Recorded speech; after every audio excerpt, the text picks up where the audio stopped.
perspective. I am your country cousin Pharaoh, and today I'm in here talking about young black entrepreneurs. So I got my partner in here, Esther, who is a creative director, a visionary, a fashion designer.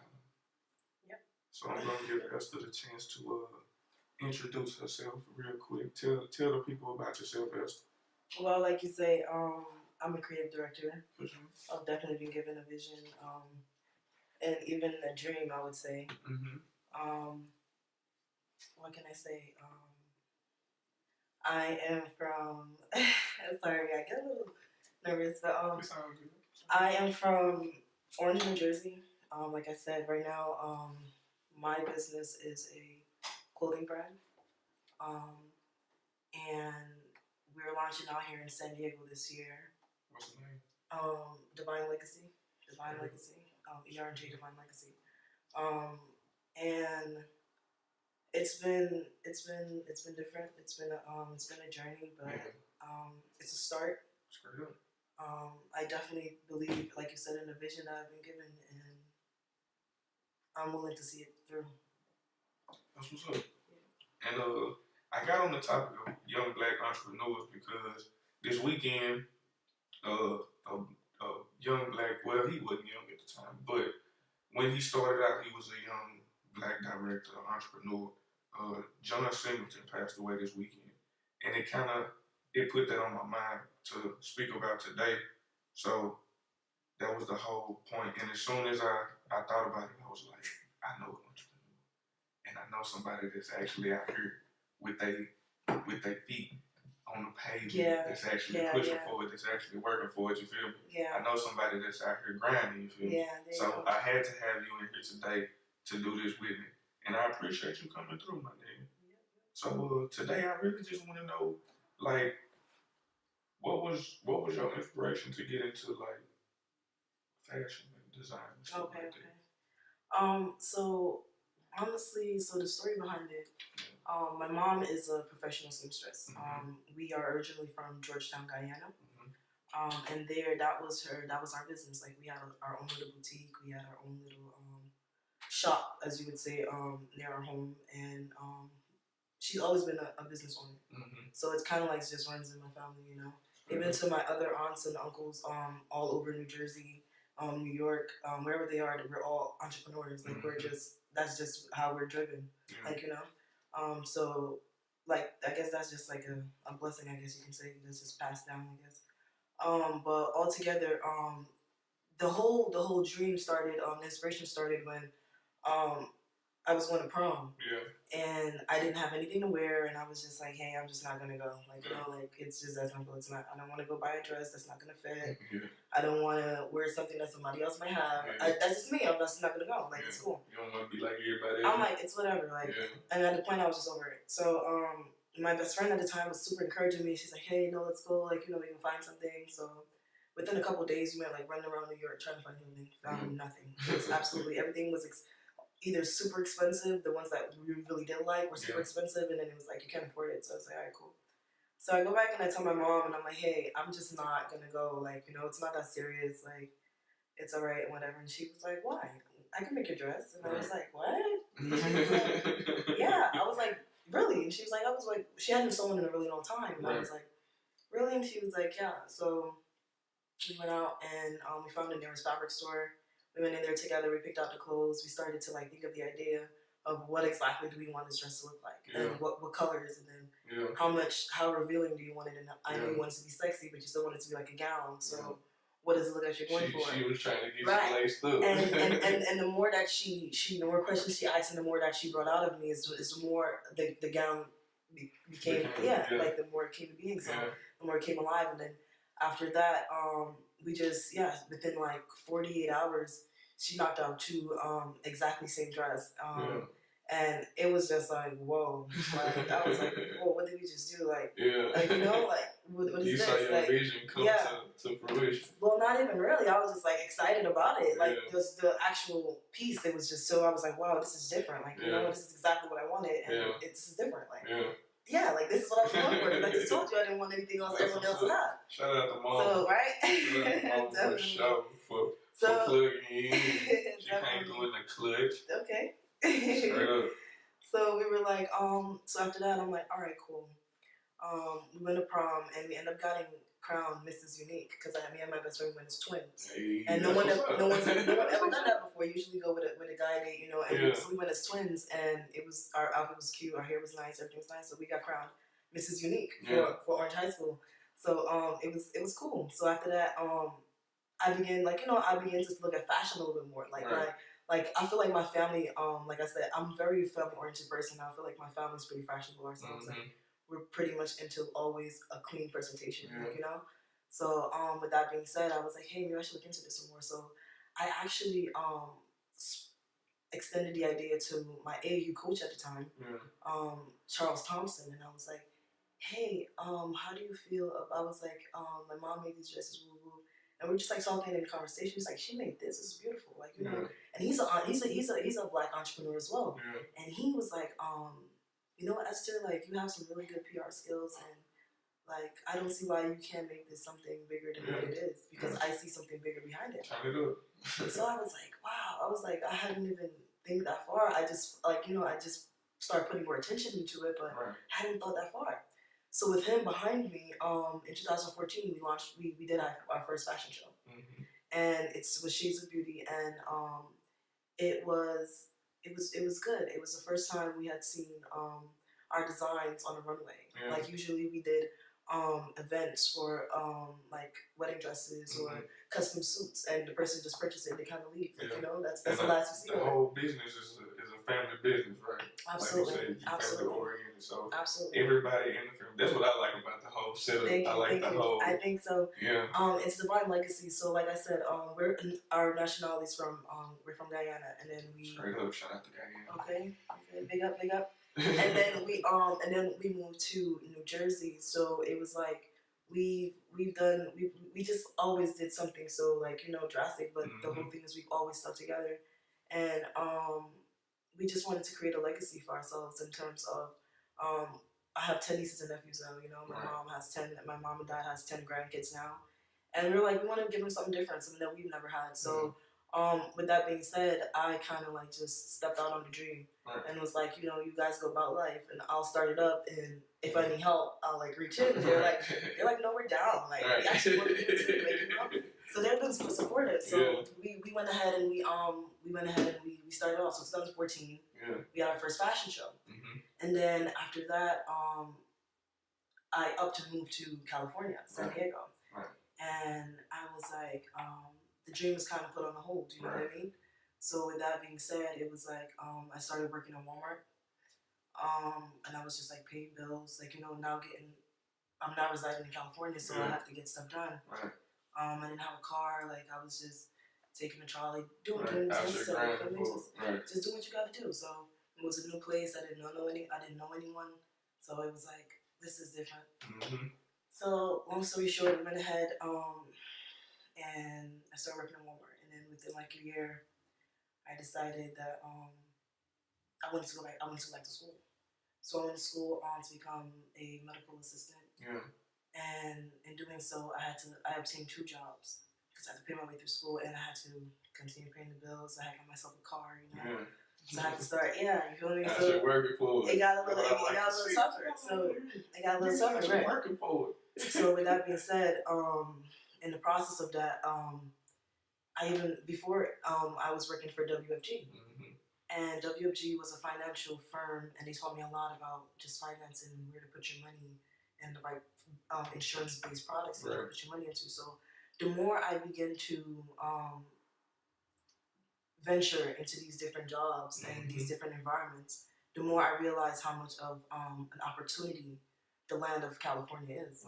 And I really do believe that it is a land of dreams. Like, I feel like, and a lot of people, that's why Hollywood is here, like, you know, and not necessarily just in its materialistic, but the metaphor, what it stands for, like, you know, it is for people of dreams. It's the hub, it's where everybody goes to. It's a place where you can be here, and you can be walking down the street one day and in LA, and you can run into Kevin Hart at a random restaurant. You can run into the goddamn Master P just somewhere just random, some random famous person, an actor or actress, and they can just like what you have on, and it can be your own design type shit. So I feel you when you say shit like that. Absolutely. So even piggyback off that, so breaking the year of 2017, the year of 2017, it would be December 31st, 2016. I had through WFG, I met another entrepreneur, another Black entrepreneur, and that's why I was really starting. That's what I'm saying. The vision kind of came with like everything. It came with the motivation. It came with the examples. It came with the right kind of influence. You know, the right kind of thinking. So with that, I was like, okay. So when I tapped in with the other entrepreneur, he was a bartender, but he owned his own bartending company. So he would do private events. So he would send me to private events, like in some big house somewhere in San Marcos. Some, like, you know, he'll just be like, hey, he'll be like, hey, I got a gig. They need a person, like, you know, can you be there? And I'm like, yeah, like absolutely. So with that, I gained a lot of independence and a lot of I gained a lot of independence. I got to speak to people on a different level because I was a representation of him. I was an extension of him. But with being so, like I said, I'm still independent. He's not there supervising me. So it was like a different feel. So I was like, yo, I can really do this. Like, I saw God in a sense, like lining me up, like sharpening my tools, like, and then not only that, but showing them to me, like, you have what it takes. It was a slow grind. It was like a slow, exactly. It was a slow grind. So, mind you, this has nothing even to do pertaining to fashion yet. So I'm like, okay, right. So I'm like, okay. So with that being said, one event he called me and he was like, hey, I have a really big client and I'd like you to be part of it. And I was like, okay. Who's the client? And he was like, it's a surprise. I was like, okay, like, I guess. So we rolled up, we were somewhere far deep in LA, and we got to the home of, what is he, like 5-time, 6-time winning NBA championship, Derek Fisher. And he's like standing at his front door. He's not even as short as you think he is. And I'm like, whoa, like, am I in LA at a Lakers house, at a one of the Lakers house? Like, at this point, he was Coach Derek Fisher, and I was like, wow. I was like, oh man, that's awesome, you know? So I just kind of like walked past because I was there to work. So I just kind of walked past, kept it really humble, whatever. You know, he introduced himself, he said hi. Just, it was really warm and really welcoming. I was literally in his home, like, you know? And it was cool. Like I said, the farther I continued on this journey, the more opportunities I saw. Opportunities in the sense of... You got to be in them rooms. And not even that, but just opportunities in the sense of, like, you can do anything. And I'll tell you why, because so... As I'm continuing, I'm there. His wife, I believe, Gloria Govin. I met her in 2012.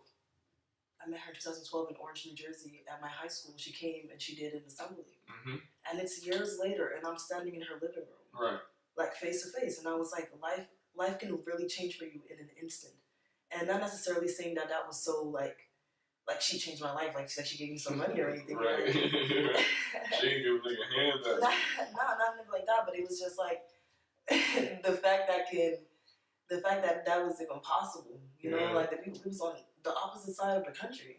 Like, you know what I mean? It was just life-changing moments like that, like that really drove me to just really, okay, cashing in on, okay, I can do this. Like, I can be an entrepreneur. I can create my own way of income, and I don't necessarily have to fall victim to a 9-to-5, and it's nothing wrong with it. And we all will do it, like, you know what I'm saying. And it has to be done. Get it done by all means. It's what should be done. But if you have a dream, it's so hard for you to get lost, you know, and not like, and so hard for you to continue and to be consistent. But do whatever it takes, and don't let it die, because at the end of the day, it's not about you, you know. Like, and we see that with the passing of the late Nipsey Hussle. It's not about you. Everything he did was for his community. Everything he did was for his family. Was for his legacy. And that's who we are. We're divine legacy. So it's not even. And like I was telling you earlier, like, once your dream becomes bigger than you and scarier than you, and it's uncomfortable. It's nothing that you can do. That's when you realize that. That's when you realize more that you should chase this. This is going to be worth chasing. That's where you're supposed to be going. That's where it is. It's like now you know that this is worth chasing. So definitely. So it was different little. So within the fashion realm, what's the goal? What's the drive? What you aiming for at this moment? Okay, at this moment right now, we have the Shades of Beauty fashion show. Okay. First coming to San Diego, first time.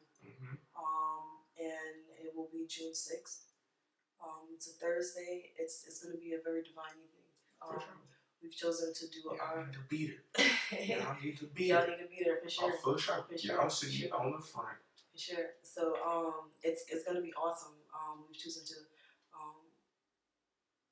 portray our art and our fashion in a different way. So we have a lot of good musical performers, a lot of different artists. I have a really good pal of mine. His name is Will Ocean. He goes by his name like Skate Life Will, and he's never done fashion fashion before. But he's such a star. You can see it in him. Maybe I have a really close friend like Keenan. He goes by I Love Beanin. He's dope. Yeah. And those are different artists that this is not part of their own, but they're stars and they need a platform and they need to be seen. And like you said, sometimes it's just like I said, it's okay if it's not your dream's not centered on you, but as long as you're doing it for the right reasons. You gotta be in it. You gotta be in it, and it's hard to be genuine about that these days because everyone capitalized. Like even to the Nipsey situation again, people's capitalizing on it, Yeah. And I mean it's okay. Like it's I mean it's a way, but it's not. But it's not the way. Yeah, it's not the way. You gotta be real, and you gotta be real. You gotta be real because it gets even tougher as success comes your way, and you know what I'm saying. It's only real surviving, and you'll see it. You'll see it because we all know how. The love of money. Yeah, bro. That shit get real, man. That shit get real. So the goal is the fashion show that's coming up June 6th. Where can people purchase tickets for the show? You can purchase actually on our Instagram. We're on Eventbrite. Our Instagram is ERJ_Divine Fashion, and you can click the link in the bio. Tickets are $12. ERJ. Yep. Divine_ Divine Fashion. Yep. Go on there, get your tickets. For sure. Show up June 6th. Yep, June 6th. Straight up. June 6th. We're gonna be in there. And I also wanna know, beyond your current goals, what's the end game? What do you see for yourself and for ERJ in the future for the family? Yeah, like I said, so for the family, like I said, it's like a ministry for us. Right. It's a way for us to dedicate our talent and our ability to just give God the glory for something that He's given to us. We want to be good stewards of the talent and the ability that He's given us, and the time that He's given us here. Like Nipsey has been a great example. You can't help but to mention him these days. Right. And he's been a great example for that. So it's all about he might not have been a perfect man, but like I said, it's all about the legacy. It's all about inheritance. It's not about you. It's about those that are coming up. We've all been through a lot, and it's like, why put the other generation through it if we can be the one that break this cycle, like break this and make the change. So that's true. I fuck with it. I fuck with it. Well, I think we all got the same. I mean, as young Black people, yes, I think we all have the same mindset as far as we all want to make it out. We all want to get ahead. We all want to do something different than what we're doing. Yes. But the only thing is how we get to that point. It's the way we're doing it. It's the way we're doing it. Yes. It's the way we're going about it. Yeah. I feel like even as young Black people, and I feel like it's been that way since, like you said, with the, like you said before, with the parents. It's been that way since before we were even at the stage that we in now. Information, bro. You gotta be willing to share that information. Yes. You get some of these people that get in a position of power, or they get in a position to where they can make a difference or they can make a change, and they don't want to share the information about how they got there. Or they make it a very vague description about how I got here. Like, I worked my ass off to get here. So I can't share it with you. Yeah, like what did you do to work your ass off? No, but not even that. But wasn't that the point of you working? Yeah. I feel like no one really works for recognition, but you want to be recognized. You shouldn't. Right. You shouldn't work for the recognition, but when the recognition comes, appreciate it. And not only that, but you should your work should be rewarding to you at all times. To the point where it's joyful for me to share with you. That's right. Like, you know, like, it's that's like, right. Why I do this. Because this right here is something that I can do all day. I love to talk to people. I love to entertain people. And if this is how I can reach a bunch of people and give people a message or let people hear, or give them a voice. If 4 people that have never heard of me or Sutter Perspective or you before listen to this and they take one thing from this show, I feel like I just reached 4 motherfucking people, bro, that never knew me, and it might have changed their life. Even if I don't be the person to get to that next tier, maybe something that I say will spark that in somebody. You feel me? Yeah. So hopefully y'all watching, hopefully y'all get inspired. That's what I aim to do, and I wanna continue to inspire and entertain and to just talk. I like talking. It's like you said, like, we all have the same goal, but it's like, make sure that your influence and your impact is, it's in a way where it's not just, like I said, it's not just about you, like you're bringing 4, 5, 6 people along, you know what I mean? Because at the end of the day, I've learned from, like I told you, I was a former basketball player, so I've learned that teamwork really do make the dream work. It makes the dream work. You can look at, and we can get to that, because that's the difference with Giannis. Yeah. And that's the difference with Giannis. And what's his name? We gonna get there. And She talking about James Harden. And Jason. But we gonna get there. Trust me, we gonna get there. So yeah, but it's all about teamwork. It's all about teamwork. So you always gotta, like I said, you always gotta think about the others. Like we need each other. That's why that's why there's such thing as relationship, friendship. There's such thing as partners. There's such thing, you know what I'm saying? I don't get a ring by myself. There you go. Nobody gets a ring by themselves, not even a married. There you go. Like the death is by yourself, but then you have to think about, like I said, it's the impact that you've left. It's the legacy. It's the spirit that you leave of you that still lives on. Because that's what's gonna happen with MC. It's gonna live on forever. Oh yes. He just changed our whole entire perspective. If not even change it, but I just feel like he's just brought so much more importance to it, so much more attention to it. You know what I'm saying? I say when people say stuff about Nipsey, I instantly think about this. Tupac, not Tupac. I'm sorry. Nipsey is the Tupac of our generation. Yeah. But Nipsey, in my opinion, and people know to the degree of a Tupac fan that I am. And if you don't know, now you know. If you don't know, all right. I am a fucking Tupac fan. I fucks with Pac. Yeah. Nip was Pac times 10, in my opinion. Nip did something for Nip did something for LA, bro, that was just monumental, bro. Yeah. And for it to happen in my lifetime, I feel like, because Pac happened when my mama was my age. Right. So I was like, damn, it's crazy that this would happen again to somebody with so much of a voice. Because for his time, Tupac was that nigga with that voice. Definitely. He was the nigga on the front line. Yeah. He was organizing shit. Yeah. He was making shit happen. Nipsey had a clear vision of what he wanted to do, and he was with it at all times. He was putting his money where his mouth was. He never forgot. Yeah, he never forgot his dream. Straight up. And he's straight up the Tupac of this generation, bro. And like I said, Tupac's times 10, bro. That's how I feel about Nipsey. I will forever be a Nipsey. But even like going back to what you were saying, I feel like this generation, meaning us all, we're all witness to a lot of things. We've witnessed a lot of legendary events. Oh yes. Legendary events, historic events, like things that would possibly never happen again. Oh yes. And with that, it's like, that's why it's so important that we capitalize. It's so important that we move as one. It's so important that we unite. It's so important that we correct our mistakes. It's so important that we become examples. It's so important that we get back to the community. It's so important. It's so much things that's so important that it's not okay to slack on that no more. Yeah. You know what I'm saying? Because like I said, we have eyes on us. We have those that are looking up to us. Yeah. We don't see it, but it's there. You know what I'm saying? We're the one that get on social media and said the trends, and you know, these people our age, it's people in this generation that we've seen. So it's like, you really have to be careful, like you said, in your influence. How are you getting to your success? What are you doing? How are you influenced? And then, like I said, is it really genuine, or is it just for, you know what I mean?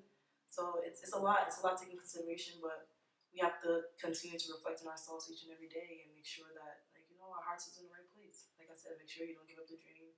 Make sure you just keep, like you said, it's a marathon. Yeah, and the marathon gonna continue. Definitely. So we're gonna go ahead and take a little break real quick. Yep. We're gonna give you out some more when we get back to Southern Perspective. I'm loving this. We ain't got nothing to lose. We ain't got nothing to lose. Thank God I'm legend. Lord.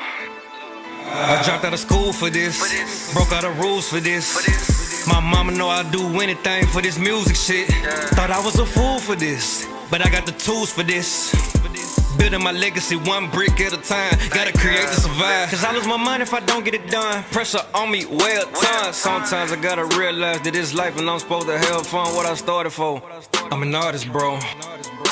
I don't need a brush, I just slang paint. Being L straight, that's what made me great. I ain't got nothing to lose, I ain't got nothing to prove. I done came up in the streets, driving up in my move. I'm like a tiger cause I got the stripes. Check a nigga like I got the nice. All of my niggas guard dogs, yeah. All on bite, not chasing no clout, it's alright. It's alright, got nothing to lose, it's alright. Alright, tell that little bitch it's alright. Yeah, alright, all of my thugs get right. We ain't got nothing to lose. Hey, I just went through a roadblock with an ounce of gas and some Hennessy. Whatever happened was meant for me. I got some street nigga tendencies. I got a Glock and a felon, some black Air Max and I'm jelly.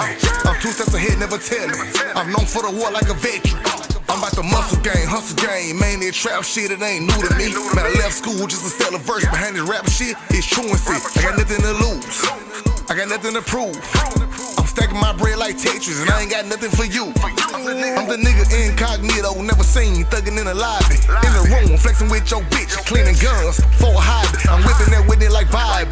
No one have balls to ride me. I'm about the cake, and the bird just came from the cage like Pilot. I'm too exclusive, I can't reuse it. I treat the beat like a throwaway. My swagger set on this Ferragamo, this Gucci scarf just overlay. I'm a boss nigga, I do boss shit. The plug say don't cut it no more, just sell that raw shit. Straight up. I ain't got nothing to lose, I ain't got nothing to prove. I done came up in the streets, driving up in my move. I'm like a tiger cause I got the stripes. Check a nigga like I got the nice. All of my niggas guard dogs, yeah. All on bite, not chasing no clout, it's alright. Chasing no clout, nigga. It's alright, got nothing to lose, it's alright. Been lost. Alright, tell that little bitch it's alright. Alright, all of my thugs get right. We ain't got nothing to lose. Man, I buy a pound, don't break it down, just up the price. Wholesale, I'm about the cheese, I'm about the beef. Nachos, rotel, been serving at the room for 10 days. Pay more than your rent at a motel. Spent 900 on red bottom, yeah. Then I walked through the Cloverdale. P.O. got paid with the drug money, yeah. Ain't it that running? I'm a street nigga and the streets with me, yeah. Bitch, I'm not cunning. Do whatever that I gotta do to make sure that my niggas eat. A real dog bring food back to the pack. That's how my niggas be. I got a motive and that make me want it. If it's a lick, then you know I'm on it. If I gotta offer nigga just to get it, shit. To me, that's a bonus. Game over, headshot, cutthroat, suicide. I travel this dope from state to state, and my niggas ride like an Uber ride. I had a plug, but I robbed him. He didn't want problems. I'm a leprechaun and I want the gold, so I be with the goblins. I'm like a tiger cause I got the stripes. Check a nigga like I got the nice. All of my niggas guard dogs, yeah. All on bite. I ain't got nothing to lose, I ain't got nothing to prove. I done came up in the streets, driving up in my move. I'm like a tiger cause I got the stripes. Check a nigga like I got the nice. All of my niggas guard dogs, yeah. All on bite. Not chasing no clout, it's alright. It's alright, got nothing to lose, it's alright. Alright, tell that little bitch it's alright. Alright, all of my thugs get right. We ain't got nothing to lose.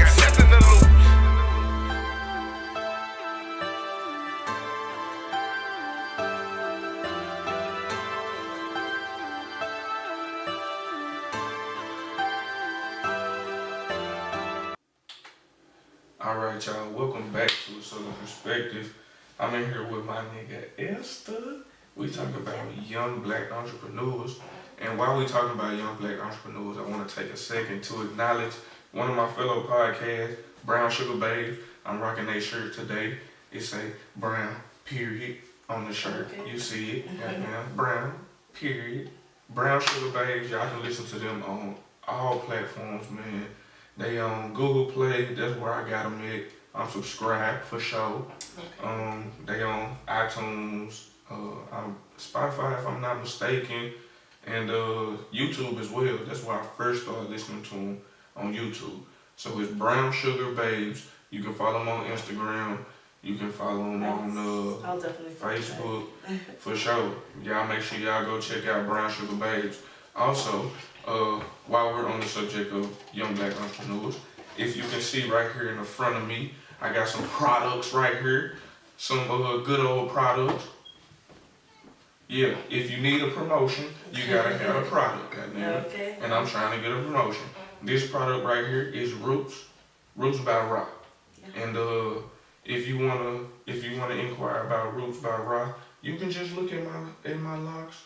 You know, they flourishing, they nice, they moisturized, they wash real well. Definitely growing fast. Oh yes, and they growing for sure. Definitely. So if you want yours to grow like mine and my wife Ravens, if you've ever seen hers, then holla at Roots by Rock. Definitely. For sure. I can definitely witness to that, even as Robin being a fellow a young black entrepreneur. Yeah. She's like, I've seen her come a She long way on, too. she on shit. And her products obviously is doing a good job because you guys here has just grown. Oh yeah. It's amazing. I you know me. Every time I say Ray, I'm like, dude, your hair's just growing unnecessarily now. It's like doing too much. She in there. So Braids by definitely. Rock, man. She can go on Instagram. Yeah, copy and that. You follow her. _ Braids by Rock, if I'm not mistaken. She's different. Oh Definitely. yes, she's a loctician. She do braids. She do all of that. She do everything. So she gets it done. I'm telling you, go holler. Okay.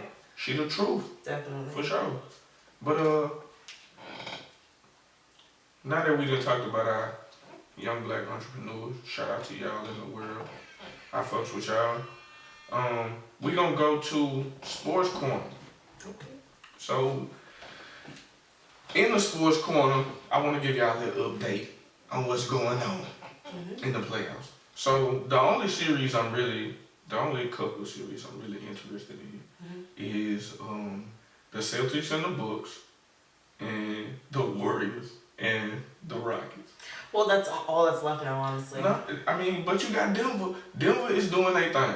I fucks with Denver. Okay. I fucks with Denver and I fucks with Toronto. Okay. Toronto is cool. Toronto is definitely, yeah. I mean, Damian Leonard, oh my God. Man, did you see the shot? Did you see the shot? The buzzer beater over Paul George? Yeah. It was not a bad shot, Paul George. I'm sorry, bro, but it was calculated. No. He waited on it. He stepped to the side to create some space between you and him, and he shot that bitch straight up, and he hit that hoe. It was not a bad shot, Paul. I'm sorry, Paul. I'm sorry, Paul. It was not a bad shot. He did a great job. You a hater for that. He shot the fuck out that bitch. And he put you niggas out of the playoffs with this incredible ass shot. That shit was gonna go down in history. Yeah, that shit was a dagger. That's what you call a dagger. Man, the definition of a dagger. That's a that dagger. Boy put a knife in your heart. I'm sorry, bro. Man. I'm sorry, bro. And then he saw his face. Man. Yeah. Both of them hurt. You gotta stop. Both of them boys hurt. But it's all good though. Who else we got in the playoffs right now? Okay, so Tati, shout out to Tati. Shout out to Tiff. Yeah, we live on Love you guys. It's so crazy. I feel like a few of my friends from back home are honestly people that they weren't even that close, but you know how some people just look on and really just support your dreams. Yeah, those are some dope individuals. Shout out to y'all, man. For sure. They really live for sure. Y'all good people, Can't wait to see you guys in California. Tiff, I know I missed you, but Tati, I know you'll be out here soon. So straight up, you know. Straight up, y'all get good old shout outs on Southern Perspective. All love. Y'all get good old shout outs on Southern Perspective. That's what we do here. We show love. That's right. To everybody. That's right. So yeah, we got Philly and Toronto. Yeah.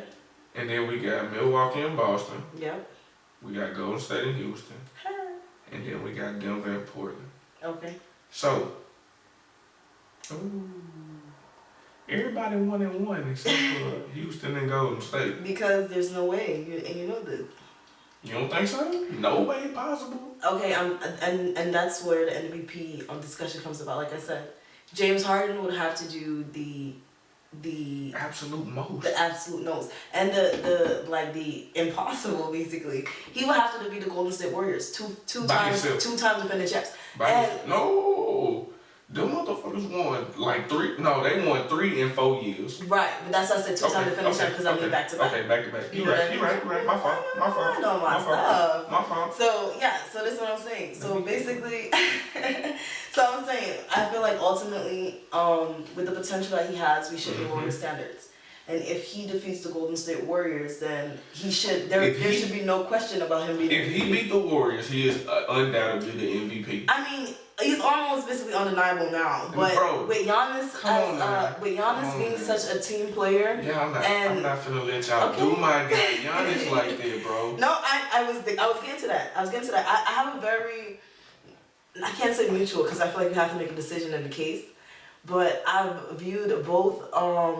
I've just viewed both perspective, and I'm like, it's tough. It's a tough call. Whoever gets it deserves it. I feel like either way. Straight up, I can agree on that. They're both very valuable players to the league and to their teams. Regardless of the trophy, they both win. Yeah, I'm not no LeBron. I'm not no James Harden hater, bro. I'm not a James Harden hater by no means. Yeah. Like, I understand what he's done in the league. I understand what he's done for the league. Yes. And all of it. The records he's broken and all of that, man. Yeah. The streak, the 30-point streak, that shit was amazing. Yeah. That shit was great, bro. Definitely. But I'm rocking with Giannis. Yeah. And the reason I'm rocking with Giannis is because Giannis took a team that was a number 8 seed. I'm saying, but even if you visit their history period, the Bucks. When is the last time you heard the Milwaukee Bucks in the playoffs, let alone the semifinals? When is the last time you heard a nigga talking about any the Milwaukee Bucks, bro? That's true. When is the last time you heard a nigga say, "Hey, bro, the Bucks probably gonna go"? Yeah, definitely.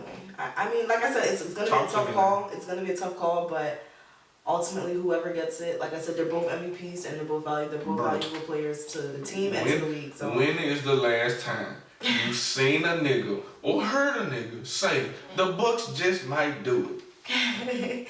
You're right. Giannis came in the league, bro. Yeah. Giannis, they drafted this young man. Nobody knew who this man was when they drafted him. I didn't even know who he was. Yeah. Excuse me. I didn't even know who this man was. Nobody knew. Last year, when I seen Giannis, I was like, damn. I think so. I was like, these niggas might be nice, bro. Yeah.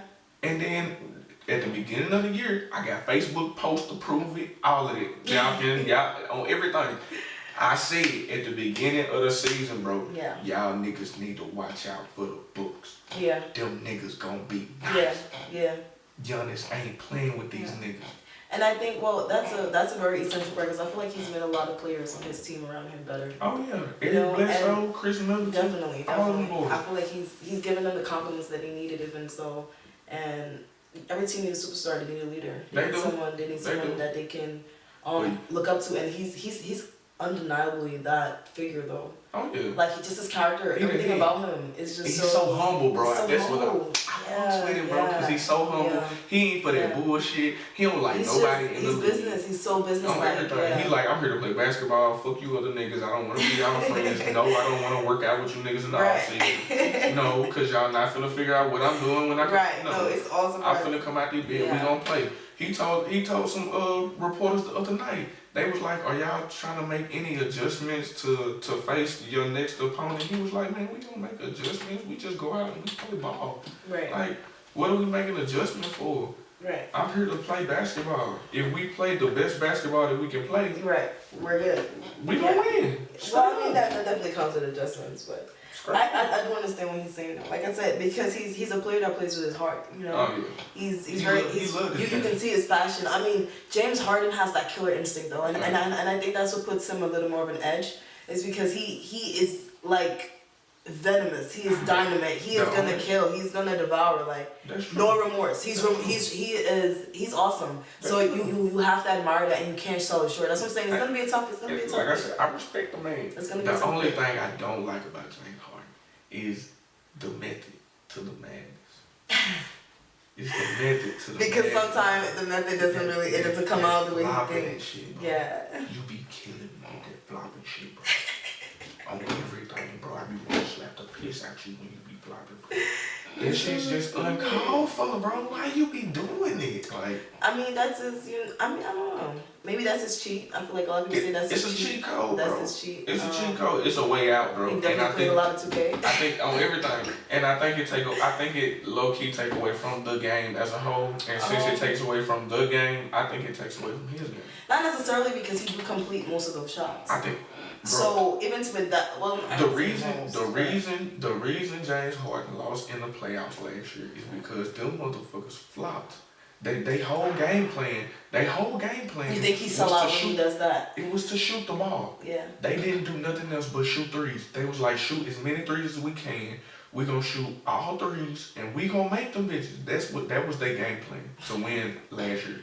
Yeah. So you know that's not gonna work. Right. So you shoot the bitch, but you start flopping while you shooting the bitch. Hey, what's up? So now you going to the free throw line. Yeah. You're not even scoring your 30 from the 3-point line. Yeah. If I'm not mistaken. You're not even scoring your 30 from the 3-point line. Right. You shot more free throws than anybody. Well, like you said, his method is The like method, bro. That's the what I'm method saying. it's like the method, there's bro. no explanation to it. You trying to get fouled on every play. You're not even trying to make the shot. You're not even going out there, bitch, to make the shot. You can't say that. You can't say that. I think it's like I said, it's a cheat. He's almost guaranteed he's gonna make the shot, but he wants the extra point. That's what I'm saying. He's a killer. He's remorseful. He's like remorseless rather. He's like, I don't care. Like he wants the 3 and the 1. He's like, give me all of that. I can see niggas That's like, I can see niggas like Jamal Crawford. Jamal Crawford like led the league in 4-point plays not too long ago. It was probably like not last year, 2 years ago. 2 years ago, if I'm not mistaken. Yeah. Jamal Crawford led the league in 4-point plays, bro. Mm-hmm. And this was without flopping. Mm-hmm. This was without all of the extra shit. Niggas was just out there fouling him. Well, he was shooting that bitch, he was hitting that hoe, and niggas was just fouling him. It ain't the same with James Harden. Right. It ain't the same. He going out there bitch trying. And Chris Paul done developed that same bullshit. Mm-hmm. And that's what I don't like about that shit either. Mm-hmm. Not that I'm against the Rockets. Not that I don't want the Rockets to win. My ideal matchup in the fucking finals would be the Rockets versus the Bucks. I want to see that matchup. One, because I'm sick of seeing the Warriors. Just like niggas is sick of seeing the Patriots. Hey, whoa. Niggas is sick of seeing the Patriots. Whoa. But we ain't gonna talk about Tom Brady. We ain't gonna talk about football right now because it's basketball season. Okay. It's basketball season. But Champ. niggas is sick of seeing the Warriors go. Even though the Warriors, they formulated some shit. Yeah. Even without KD, Yeah. they formulated some shit that worked. Yeah. It worked. Yeah. I can't be mad at this shit. Then KD took his bitch ass over there and took a damn near perfect team and made them damn near invincible. That's true. On some shit. Mm-hmm. So the Warriors do what the Warriors gonna do, and they might, they just might sweep the Rockets. I heard a dude from Houston. He not from Houston. He from Texas, but he's a Houston fan. Mm-hmm. He from like. He admitted it. He like from the outskirts of Houston. He agreed with the sweep. No. Oh yes. He called it. Oh yes. Oh yes. Today at work. Oh yes. White boy. That's what I'm saying. I don't think, and that's why I feel like that should be the ultimate decision in the MVP. In terms of naming the MVP, I think they should see which team excelled to the next round. Like I said, because it's still a team effort. MVP means you know what I mean. You're the most valuable player. You're the most valuable player on your team. On your team, and if James Harden beat the Warriors, yes, he is undoubtedly the MVP. I will give him that. Yes, I agree. So what would it take for Giannis to win MVP over James Harden? It will take him to actually, I think, him just beating the Celtics. No, him even getting past the Celtics. Yeah. I feel like the farther he takes the Bucks, Mm-hmm. is the more he's eligible for that title. And only because he lacked that killer instinct. Right. So the other the other component to build up that resume for him to get that would be him carrying them to the championship or even so to the next round. To the yeah. And if he goes farther than James Harden, I feel like that proves that he's better. Yeah. If he goes farther than James Harden, that proves that he's better. That's the MVP race right there. That's MVP. That's MVP race. Because if I did more for my team. And I mean, but MVP do come down to stats, and then that's you gotta think about that. James Harden will kill him on the stats. Yeah. But like I said, it's a team effort, and it is about the reward. If he gets them a ring, he's the MVP.